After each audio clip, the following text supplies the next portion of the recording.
and who do you want to receive the benefit. Okay.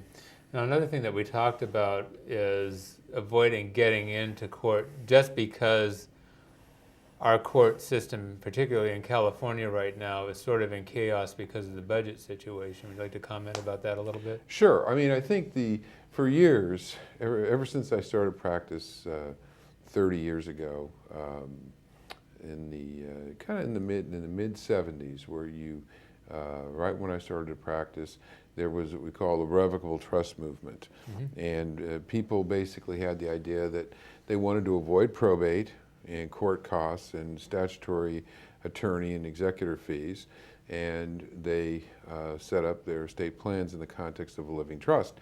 And I think that's really been a positive movement, and the California legislature and legal community really has embraced it and said, yeah, this makes a lot of sense. In the average person situation, if you have a living trust, you don't have probate, you don't have to go to court if everybody gets along, you don't have statutory fees, so you're really only paying attorney and executor and management and trustee fees to the extent that the services are actually needed. And it's very, very quick. You don't have to wait for, statutory periods and all of that. And so, at least in terms of creditors. So it's a very efficient system that's built in, which should be utilized. But in order to access it, the toll charge, so to speak, is a living trust document. And they're very readily available. There's a lot of attorneys who specialize in, doing living trust systems for people at very reasonable cost. So, in order to access what's available under California law, which is to avoid probate and avoid all these statutory charges, it's important that people do some estate plan and take positive action in terms of getting a revocable living trust system. Okay. Okay, so another thing that we talked about recently is that there are other changes that are going on.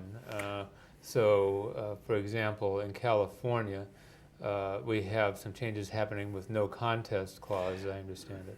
Oh, I think that's an excellent point as to why people need to review their estate plans, because there are some changes, and the no contest clause is a good change.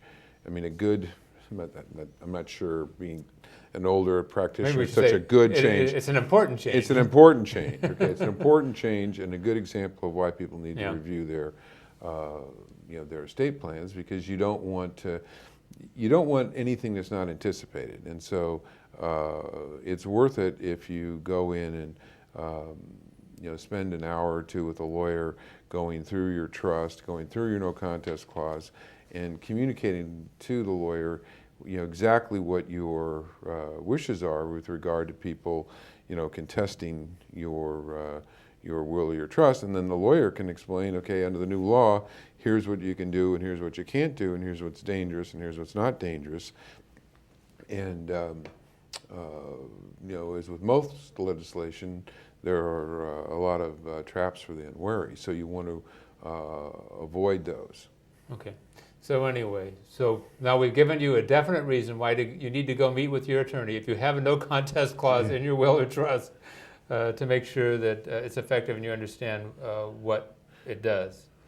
Let's talk a bit about the basic documents that are the foundation of the estate plan. Well, I think the systems, really the way to look at modern estate planning is on a systems basis. And here we are in Silicon Valley, and we're all systems oriented. I remember, when I wanted to be kind of part of the community here, you'd go to these parties at your kids' schools, and they'd say, well, what do you do? If you said you were a wills and trust lawyer, people would say, oh, well, gee, I want to talk to you. But if you said I design and implement fully integrated wealth planning systems, they'd say, wow, Wow, I wonder what that is. I wonder what that is. Yeah, so you get their attention, and so anyway, but it is a system, and really the cornerstone of the system is the living trust document for all the reasons we said. It avoids. You can do all your tax planning in the context of the living trust. You can avoid probate, and you don't need any court supervision. So it's the cornerstone. Then you have some other documents which are support documents. One of the support documents is a pour-over will. It's critical to have a pour-over will because what that does is that seals the trust.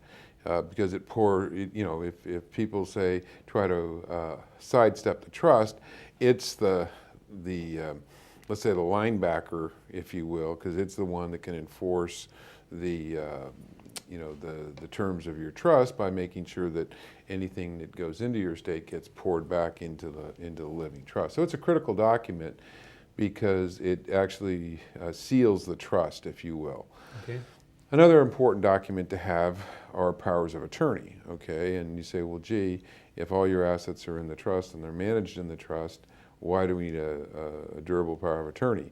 Well, you need a power of attorney, and we want it to be durable to survive any incapacity, because there are a whole bunch of other financial matters like benefits and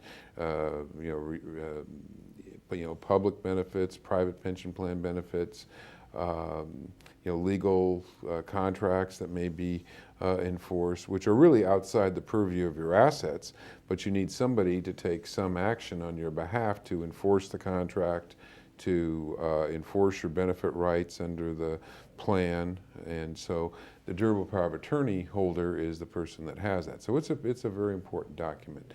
And then last but not least is the healthcare directive, and I think the healthcare directive allows you to avoid the unfortunate situations kind of highlighted in the media with the Terry Schiavo case. Okay. The Supreme Court gets a lot of blame for things, but it really isn't the Supreme Court's fault. They have a very sensible rule, in my opinion, and that is you have an absolute right to refuse medical treatment. It's an absolute right that you have, but the state has a right to say, you need to exercise that right in writing so that we know for sure. And that I think that makes a lot of sense, because then you don't have these hearings where we're dealing with hearsay evidence, because of course the problem is you can't ask Terry Schiavo, what do you want? And so people are trying to give allegorical evidence, which may or may not have weight to make these determinations. So it's much better to have you say in no uncertain terms what you want in that regard, and you can do that through a healthcare directive. Okay, good. Okay, so we're going to go a little bit through some of the ABCs here for our viewers again, in the basics. So what are some common trusts that are used in an estate plan? Well, the first one is, and the one that I think many average people utilize, is just a simple, we'll call it a disclaimer trust mechanism. In other words, people leave it all to the surviving spouse. If the surviving spouse, because of a reduction in state tax exemption, it's prudent to set up a separate trust for tax planning, they can do that. Now, so that's one trust that's very popular with my clients. One drawback to that trust is that if one of the parties is uncomfortable in leaving everything to the surviving spouse, because they fear that, we're really young, we're in our 40s, and if something happens to one of us, probably the survivor is going to get remarried, and then, how do I protect my kids, because I don't want my surviving spouse to get my entire estate and then pass it on to a new spouse. You want to have some controls over that. You can set up what we call a family trust, and